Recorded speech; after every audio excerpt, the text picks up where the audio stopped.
In the beginning, before kings and empires, there were the Anunnaki, beings who came from the stars.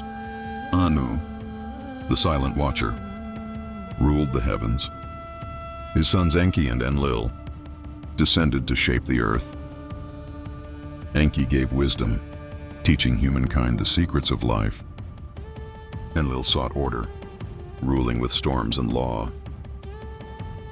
But pride rose between them, and the sky itself trembled.